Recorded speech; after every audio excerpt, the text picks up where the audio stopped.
There's a promise that gets repeated at every conference, in every municipal brochure, in every press release. This city is smart, and here is the number that proves it. 14th place. 7th place.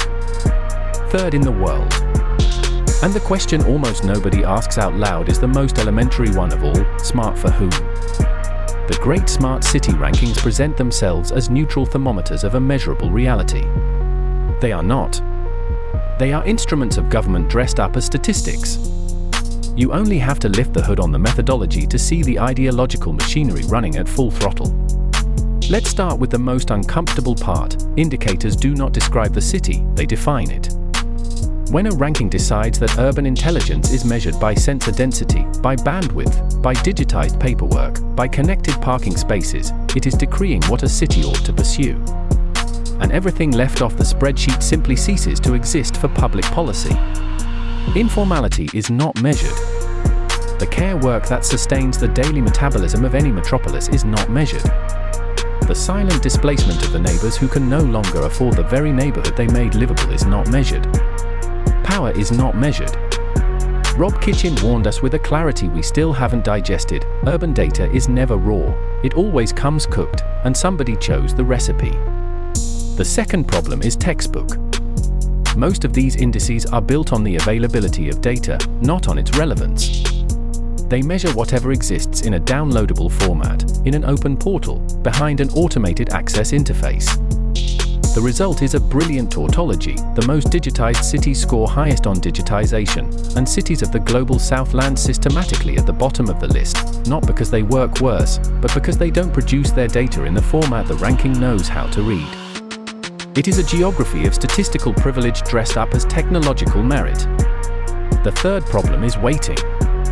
That magical moment, almost always buried in a methodological annex nobody reads, when someone decides that connectivity counts 3 times as much as housing. Change those weights and the podium reshuffles entirely.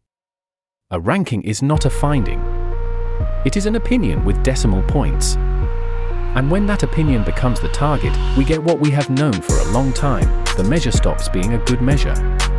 City councils start optimizing the indicator instead of the city.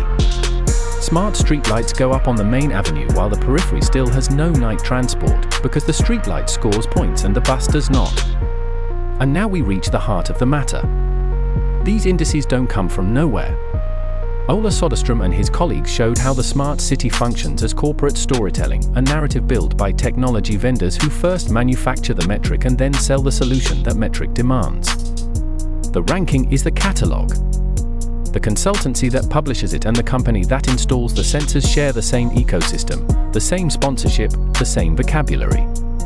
Shoshana Zuboff would call it by its name: data extraction turned into an infrastructure of accumulation. Robert Hollins was already asking, back when almost nobody was listening, whether the real smart city would have the decency to stand up.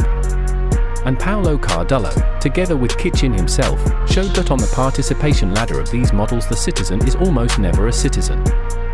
He is a user. He is a consumer. He is a data generator. He is never the one who decides. So what should we be measuring?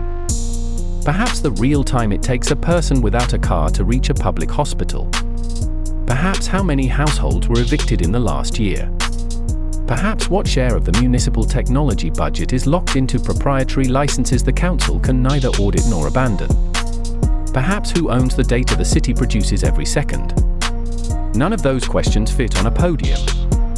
And that is precisely why they are missing. So the next time your mayor celebrates climbing 4 places in a global smart city ranking, hold the applause. Ask who built the ruler, who is selling it, and who has been left outside the frame. Because the city that goes unmeasured does not disappear. It simply stops counting.